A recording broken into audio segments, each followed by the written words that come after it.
Bismillahirrahmanirrahim.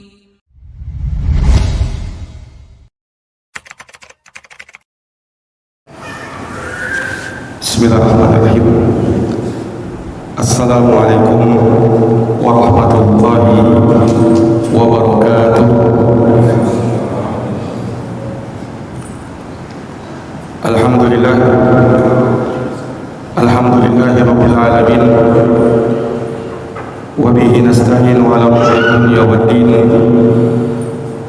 Asyhadu an la ilaha illallah wahdahu la syarika lah, ilahul awwalin wal akhirin, wa asyhadu anna Muhammadan abduhu wa rasuluhu shadiqul amin,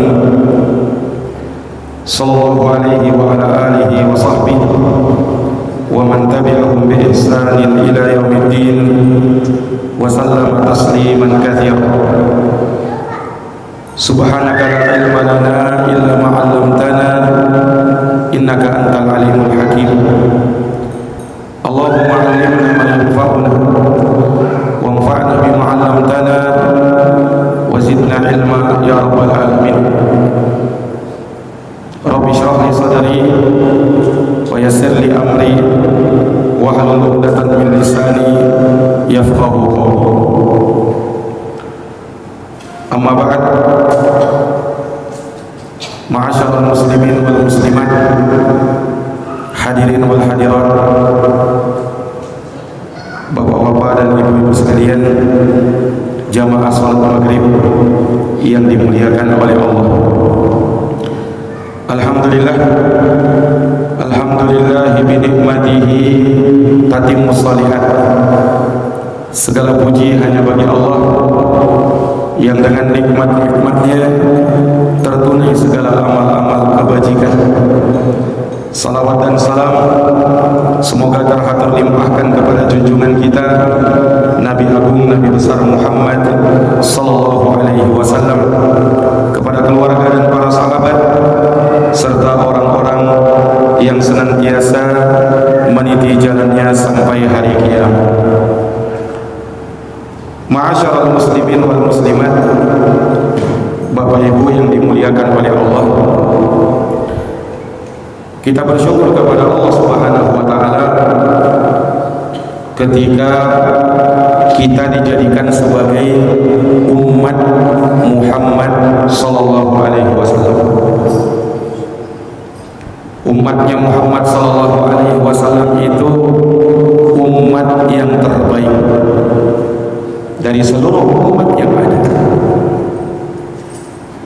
Allah Subhanahu wa taala dari semenjak menurunkan Nabiullah Adam alaihi salam hingga terputus Nabi Nuh alaihi salam sampai terakhir Nabi Muhammad sallallahu alaihi wasallam, maka dari seluruh umat yang ada, umatul Islam adalah umat yang terbaik. Dan sebaik-baik umat ini adalah para sahabat Rasulullah sallallahu alaihi wasallam. Mereka inilah yang langsung direkomendasi oleh Allah Subhanahu wa taala sebagai khairul ummah, umat yang terbaik. Allah Subhanahu wa taala berfirman, kuntum khaira ummatin ukhrijat linnas. Kalian, kata Allah, yaitu para sahabat, khaira ummah, sebaik-baik umat, ukhrijat linnas, yang dikeluarkan untuk umat manusia. Ini para sahabat Nabi SAW. Bagaimana ciri terbaiknya mereka itu? Ta'muruna bil ma'ruf, kalian memerintahkan kepada yang ma'ruf, wa tanhauna 'anil munkar, dan kalian melarang dari kemungkaran, wa tu'minuna billah, dan kalian beriman kepada Allah Subhanahu wa ta'ala.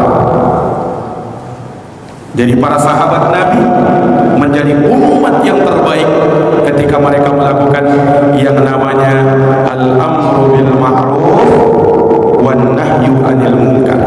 Amar ma'ruf nahi munkar. Maka jamaah sekalian, kalau kita ingin menjadi umat yang terbaik, maka ikuti jalannya para sahabat.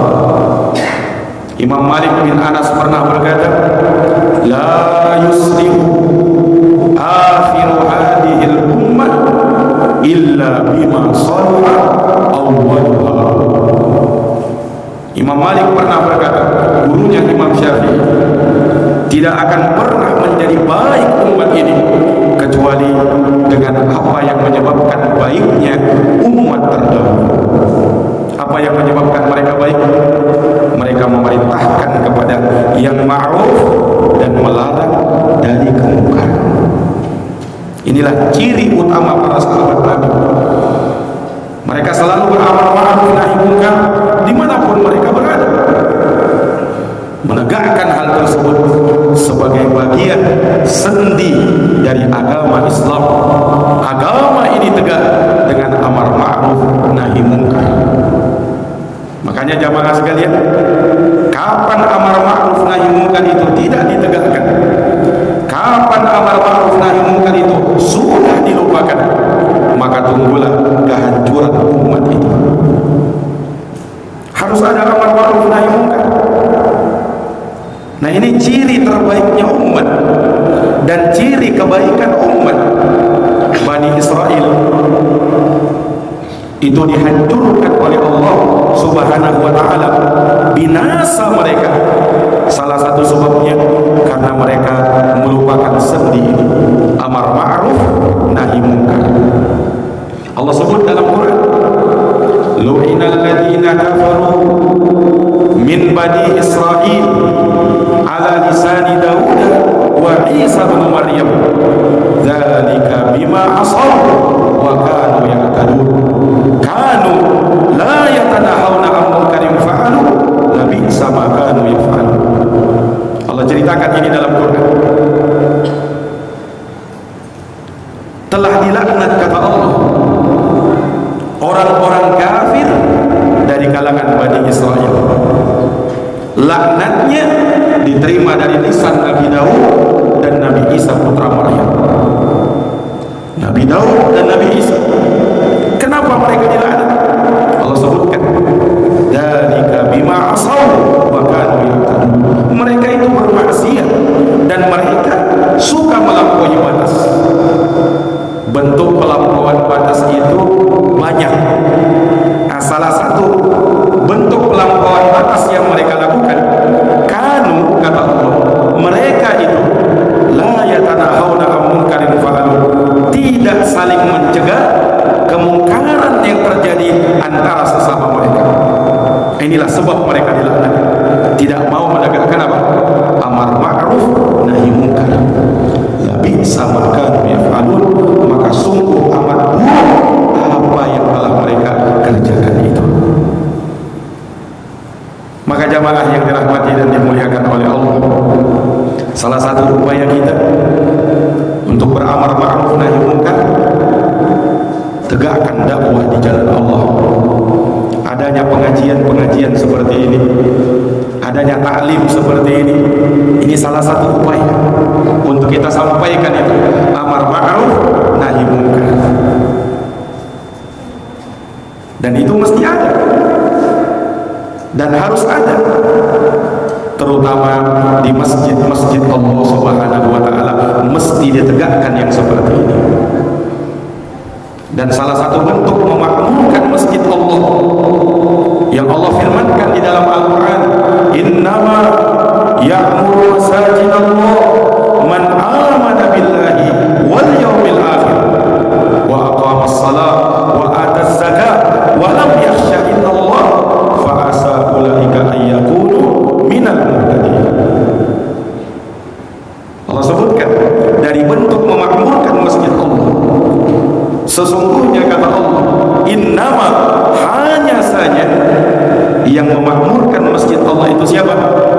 Man beriman kepada Allah.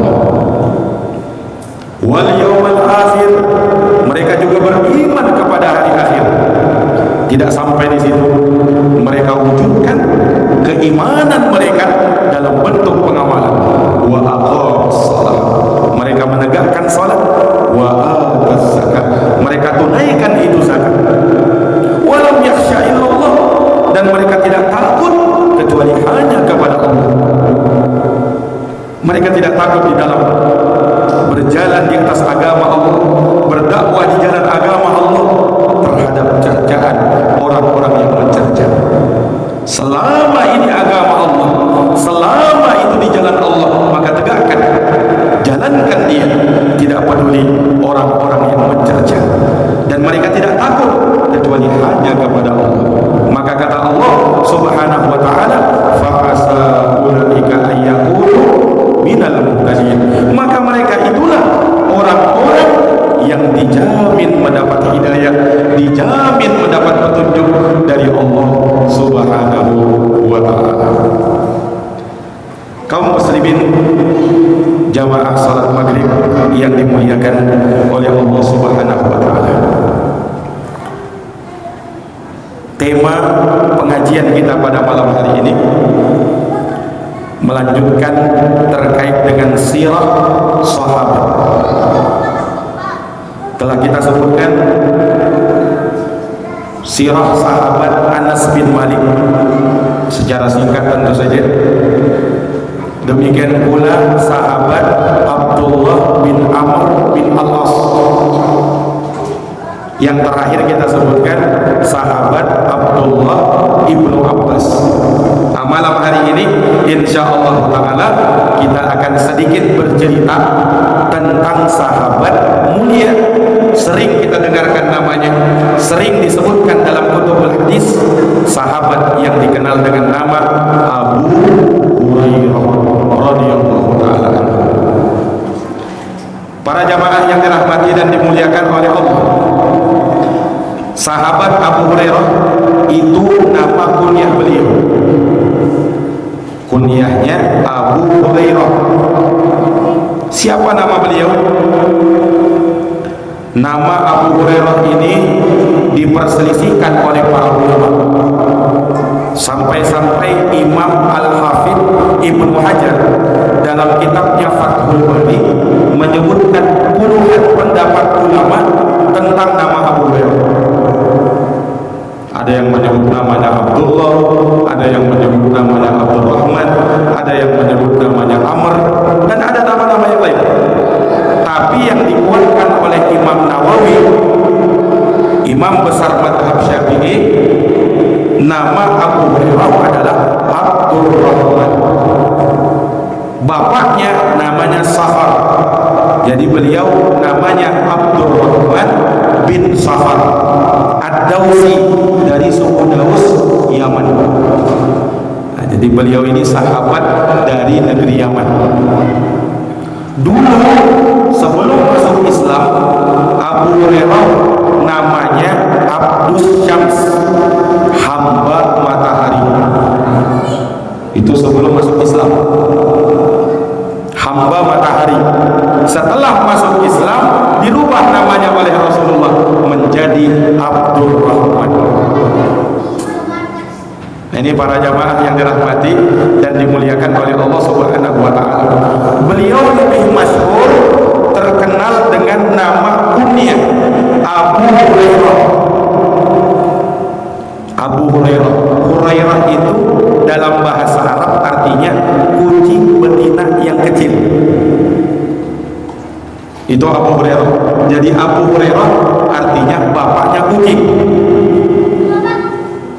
Nah, kenapa diberi kunyah seperti itu? Kata ulama, sebab Abu Hurairah ini sangat suka sama kucing. Jadi Abu Hurairah ketika beliau keluar, bahkan dimanapun Abu Hurairah itu berada, selalu bersamanya ada kucing. Nah, maka dipanggillah Pak Kucing. Itu kebiasaan orang Arab. Kalau ada seseorang itu suka sama sesuatu, maka dinisbatkan kepada itu. Bukan untuk menghina, bukan, tapi sebagai julukannya dia.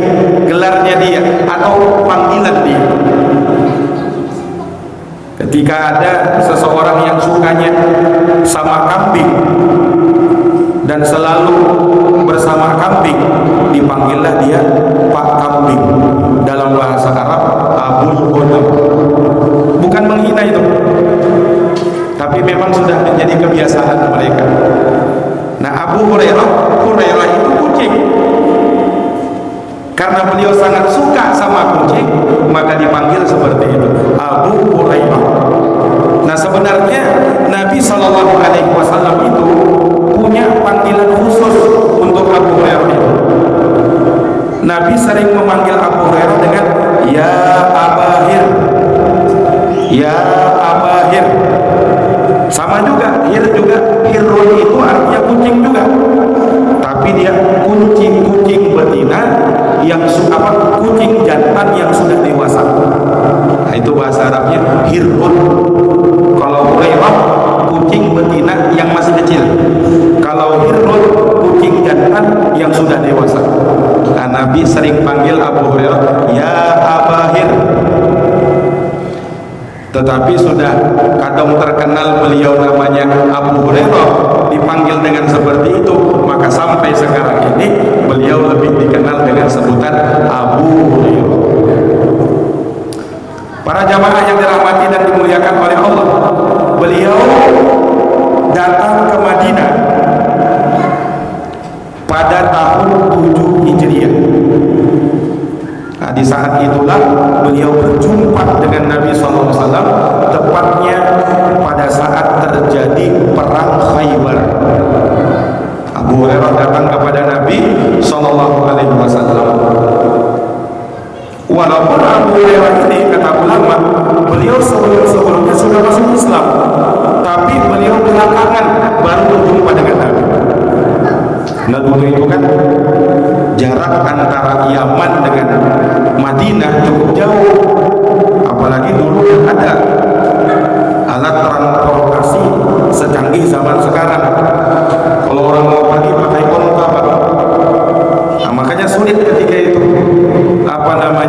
mau berjumpa dengan Nabi, apalagi di zaman dulu itu belum terlalu banyak pemukiman, sehingga khawatir terjadi perampokan di jalan atau tersesat di jalan.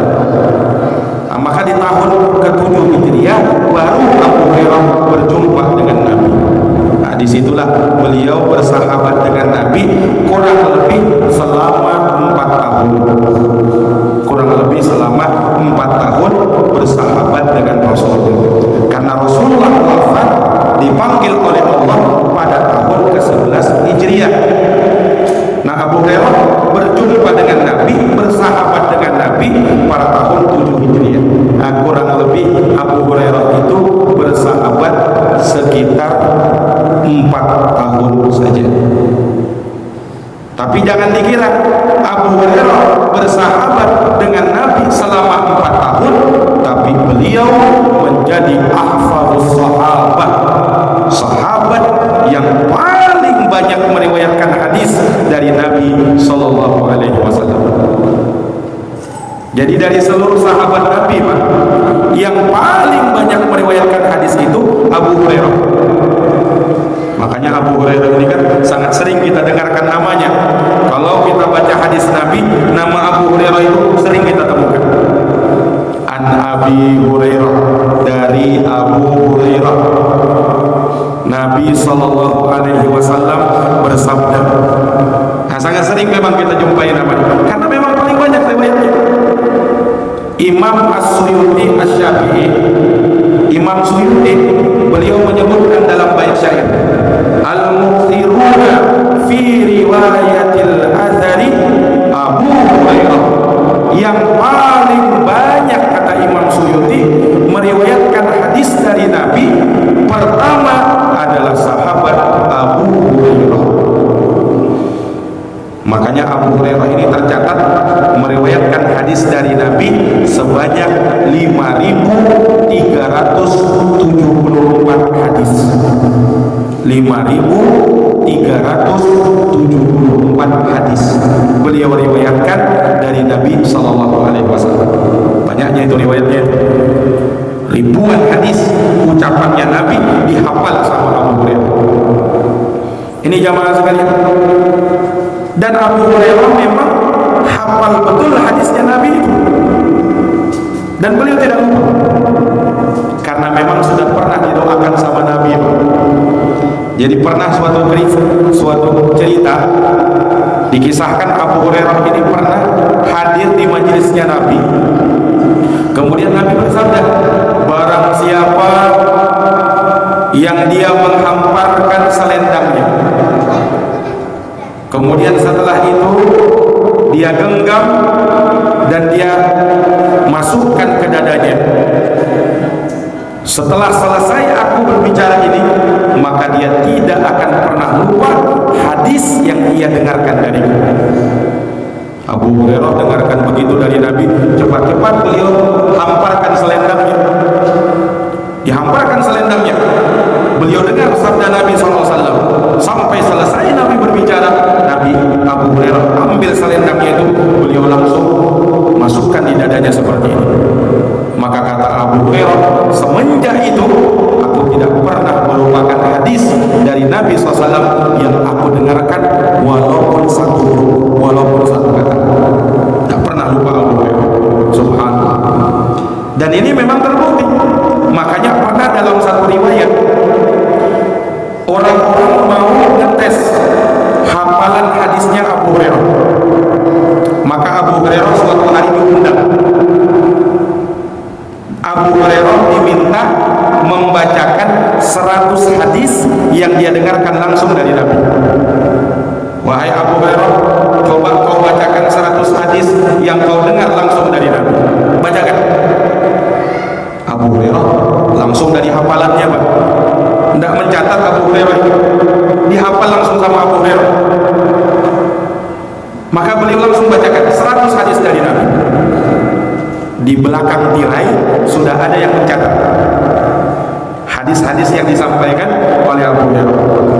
Nomor 1 hadisnya begini. Nomor 2 hadisnya begini. Sampai 100 hadis.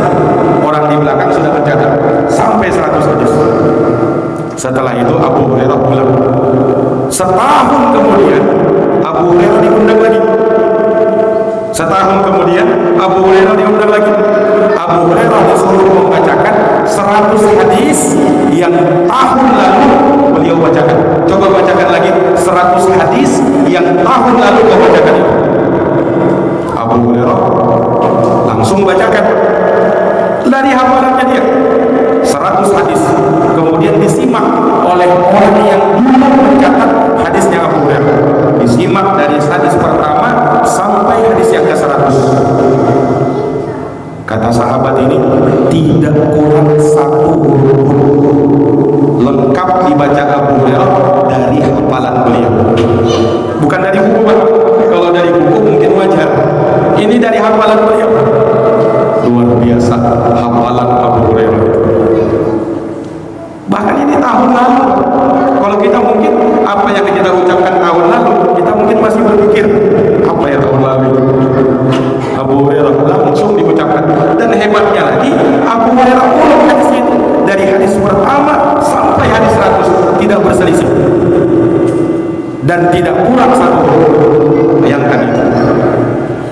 Makanya memang tidak diragukan keilmuannya sahabat Abu Hurairah ini.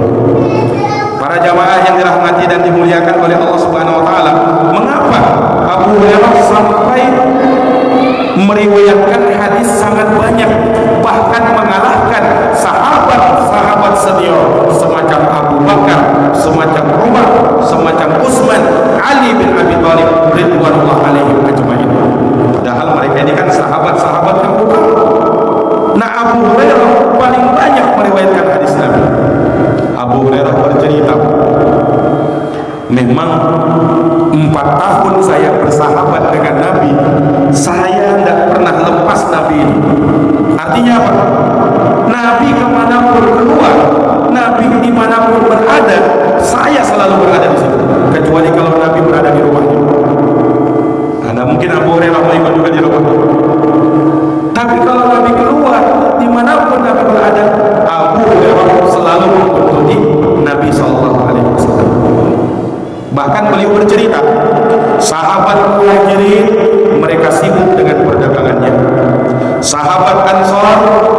sibuk dengan pertaniannya, sibuk berdagang, sibuk bertani.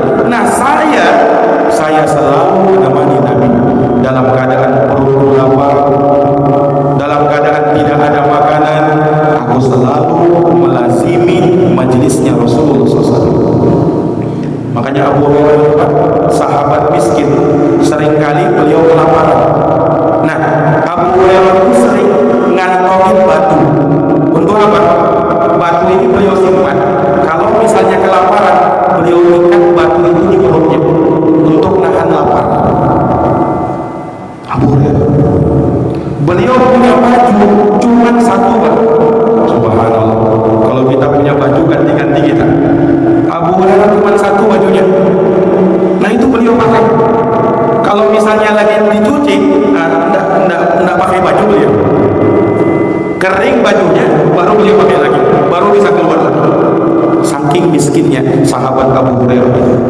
Makanya beliau itu terkenal sebagai sahabat Ahlus Suffah, sahabat yang tinggal di emperan-emperan masjid karena tidak punya rumah, tinggalnya di situ. Abu Hurairah miskin sahabatnya, ridwanullah alaihi ajma'in. Makanya pernah disebutkan dalam cerita Abu Hurairah keluar dalam keadaan lapar yang tidak tertahankan lagi, tidak ada makanan, tidak ada uang mau beli. Akhirnya beliau pun duduk di pinggir jalan. Kalau ada sahabat lewat, kemudian ngajak Abu Hurairah makan di rumahnya. Abu Hurairah tidak mau minta-minta, pantang bagi beliau untuk minta-minta itu. Beliau tidak mau minta-minta, padahal dalam keadaan beliau sangat-sangat kesusahan. Tapi yang namanya minta-minta pantang bagi Abu Hurairah. Maka beliau duduk saja. Ada lewat sahabat, ya, kemudian lewat begitu saja, belum diajak rupanya. Lewat lagi sahabat yang kedua, lewat begitu saja, belum lagi diajak. Sampai yang terakhir lewat, ternyata Rasulullah Shallallahu Alaihi Wasallam. Nah, Rasulullah lihat Abu Hurairah, tahu Nabi SAW, Abu Hurairah sedang kelaparan, diajak oleh Nabi ke rumah. Diajak oleh Nabi SAW ke rumahnya. Nabi pun Pak ketika itu belum ada makanan. Tapi subhanallah, ternyata Nabi dapat kiriman. Ada satu cangkir susu. Nah itu yang Nabi rencana mau hidangkan ke Abu Hurairah. Satu cangkir susu saja. Tapi kata Nabi, wahai Abu Hurairah, panggil semua ahlu suffah, sahabat-sahabatmu yang tinggal di emperan masjid. Panggil mereka semua supaya kita bisa minum susu sama-sama. Abu Hurairah pikir, Pak, nah ini sahabat ahlu suffah ini bukan satu dua orang, puluhan orang mereka. Untuk dibagi cuma satu cangkir susu. Gimana ini? Tapi ini karena perintah Nabi, beliau pun panggil sahabat kawan-kawannya ahlu suffah, panggil puluhan sahabat datang ke rumah Nabi. Cuman mau minum apa? Secangkir susu. Datang ke rumah Nabi. Nah ini sahabat ahlu suffah ini sama dengan Abu Hurairah, kelaparan juga. Sama-sama orang lapar ini. Maka duduk di rumahnya Nabi SAW. Maka Nabi SAW perintahkan, ya Abu Hurairah, kau berdiri, kemudian tuangkan susu ini kepada kawan-kawan.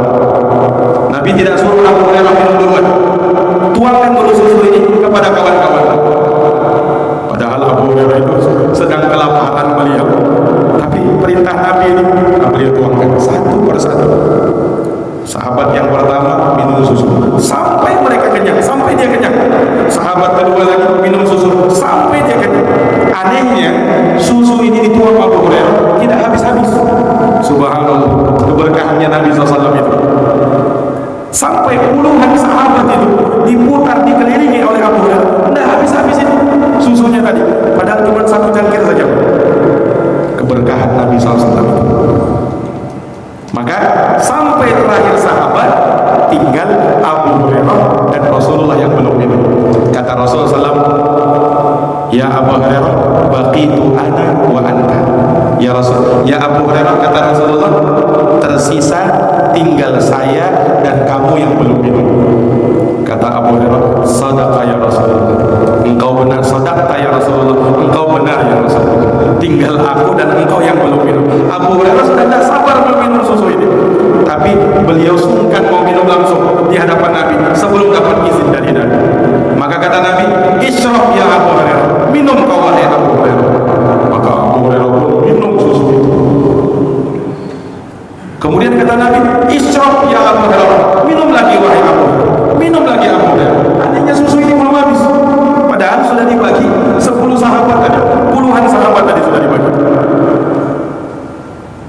Kemudian kata Nabi, isyrab ya Abu Hurairah, minum lagi wahai Abu Hurairah. Sampai berulang-ulang kali Nabi berkata seperti itu, hingga aku berkata kepada Nabi, ya Rasulullah, sudah tidak ada lagi tampungan di perut, sudah penuh ya Rasulullah, sudah kenyang aku ya Rasulullah.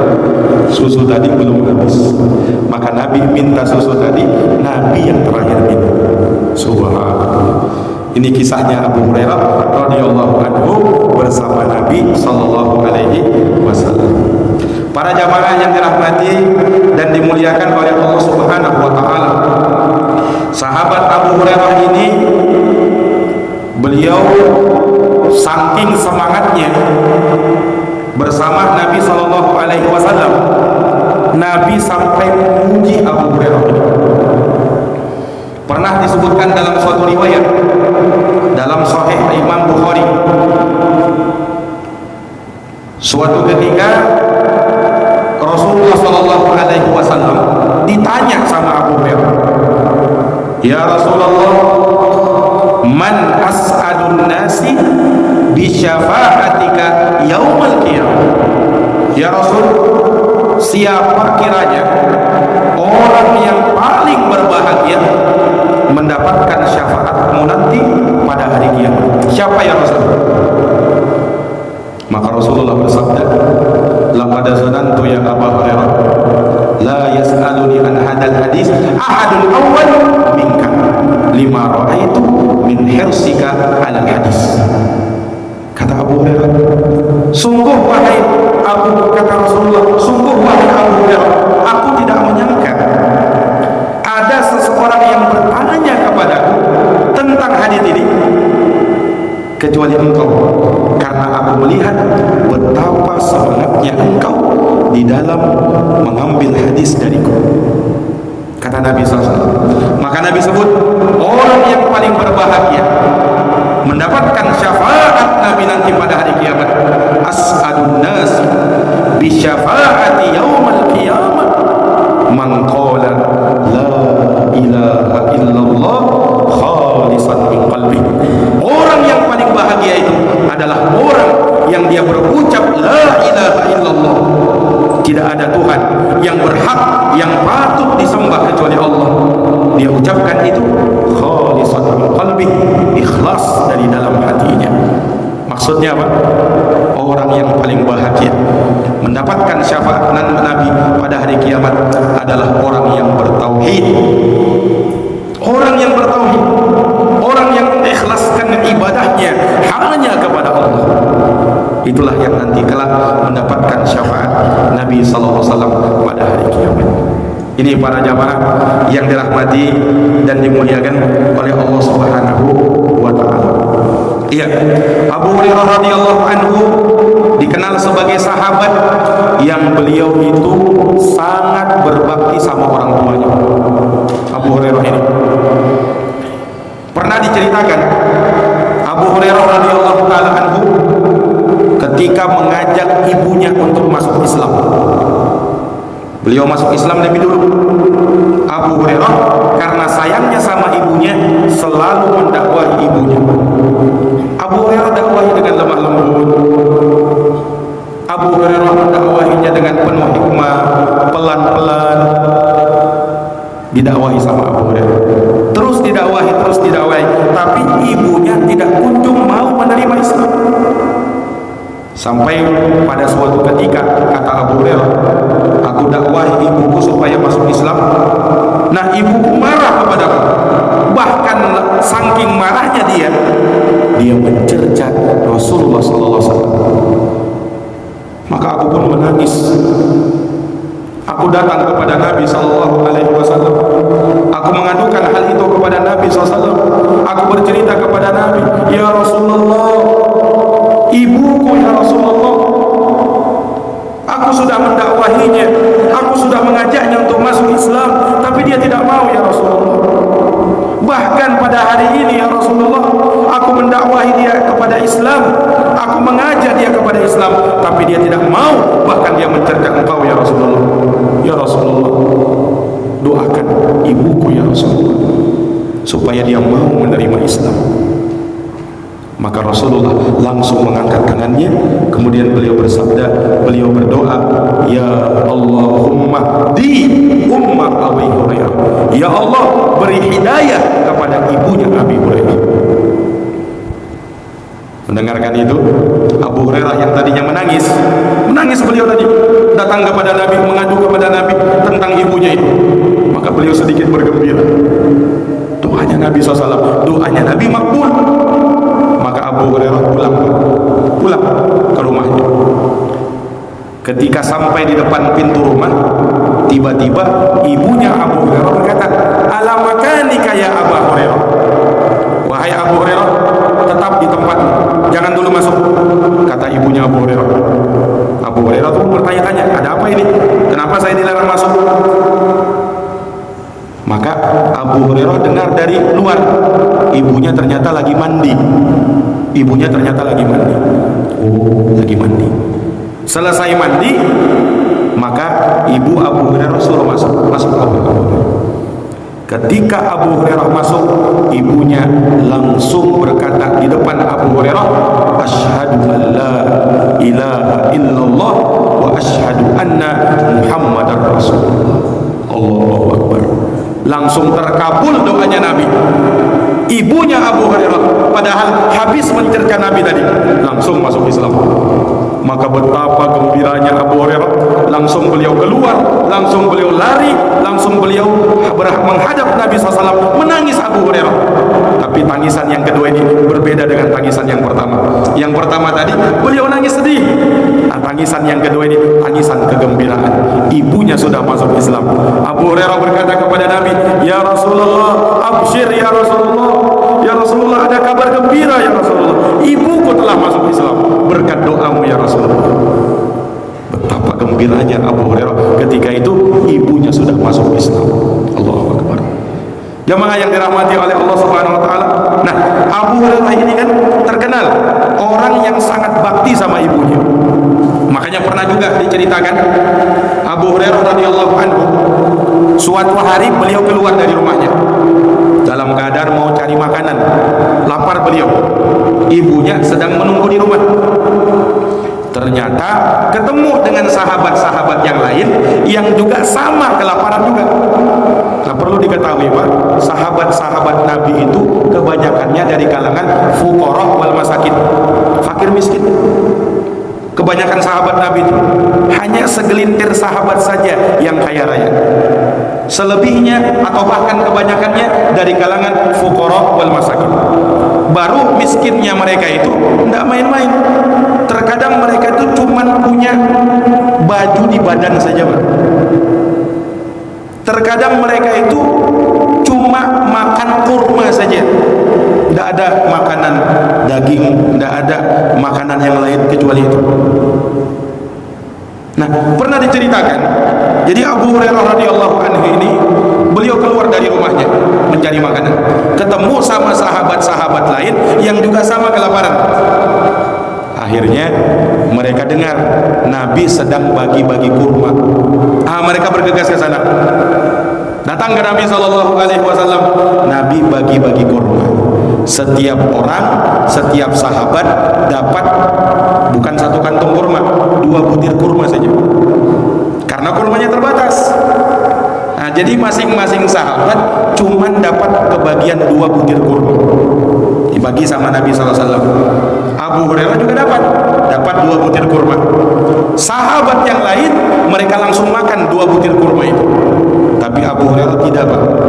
Beliau makan 1 kurmanya, satunya dia simpan. Nabi heran melihat itu. "Wahai Abu Hurairah, mengapa kau tak makan 2 butir kurmamu itu?" Kata Abu Hurairah, "Ya Rasulullah, kusimpan untuk ibuku ya Rasulullah. Subhanallah, Abu Hurairah masih ingat sama ibunya. Maka iba Rasulullah melihat Abu Hurairah, kata Rasulullah SAW, ya Abu Hurairah, makan kurma itu, aku akan berikan kurma untuk ibu. Jangan khawatir Abu Hurairah, aku akan berikan 2 butir kurma lagi, kau simpan itu untuk ibu, kau makan saja 1 butir kurma.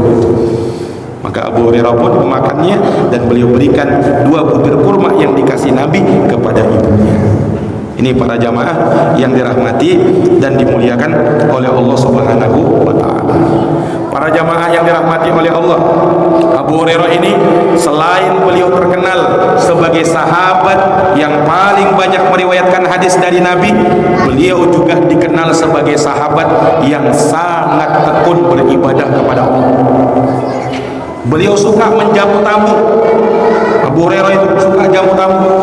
Kalau ada tamu, walaupun beliau dalam keadaan miskin, ketika ada tamunya, beliau berusaha untuk menjamunya sebisa mungkin. Kenapa Pak? Karena beliau ingat hadisnya Nabi SAW, man kana yu'minu billahi wal yawmil akhiri falyukrim dhaifahu. Siapa yang beriman kepada Allah dan hari akhir, maka muliakanlah tamumu, kata Nabi. Maka Abu Hurairah ini ingat selalu hadisnya Nabi ini, maka tidaklah beliau kedatangan tamu kecuali beliau sangat memuliakannya. Pernah suatu ketika ada salah seorang tabi'in yang bernama Abu Usman An-Nahdi bertamu ke rumahnya Abu Hurairah. Beliau bercerita, tadayyaftu Abu Hurairah sab'an. Aku pernah bertamu di rumahnya Abu Hurairah radhiyallahu anhu. Fakana huwa wa imra'atuhu wa khadimuhu yata'aqqabuna al-laila thalatha. Nah, ketika itu Abu Hurairah sudah sedikit berada beliau. Nabi sudah meninggal dunia. Nabi sudah wafat ketika itu. Nah, Abu Usman An-Nahdi berkata, ketika berada di rumah Abu Hurairah, aku dapati Abu Hurairah bersama istrinya dan ada 1 orang pembantunya.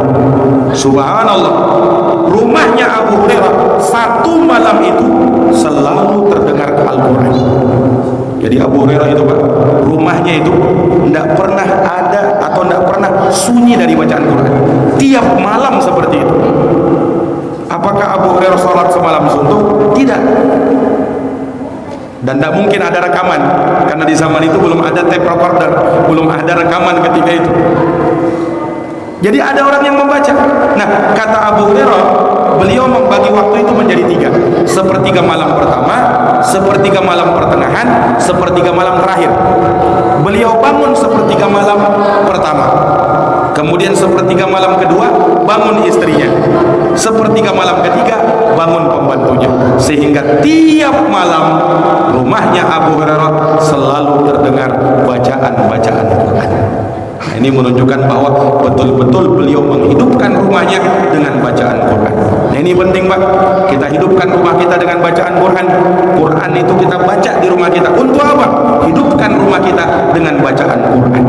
Karena Quran kalau tak pernah dibaca di rumah, Quran kalau tak pernah dibaca di rumah, syaitan bisa menghuni rumah kita. Nah, sehingga kita pun akhirnya merasa rumah kita itu sesak, sempit kita merasa di rumah itu. Tidak tenang kita merasa di rumah. Kenapa? Jarang kita bacakan Quran itu. Nah, ini para jamaah yang dirahmati dan dimuliakan oleh Allah. Tapi kisah tentang Abu Hurairah ini tentu sangat banyak diriwayatkan oleh para ulama kita. Namun waktu yang membatasi kita cukupkan sampai di sini. Jazakumullahu khairan katsiran atas perhatiannya. Mohon maaf atas segala kekurangannya. Kita akhiri dengan doa kafaratul majlis. Subhanakallahumma wa bihamdika asyhadu an la ilaha illa anta astaghfiruka wa atubu ilaik. Subhana rabbika rabbil izzati amma yasifun wa salamun alal mursalin walhamdulillahi rabbil alamin. Wassalamu alaikum warahmatullahi wabarakatuh.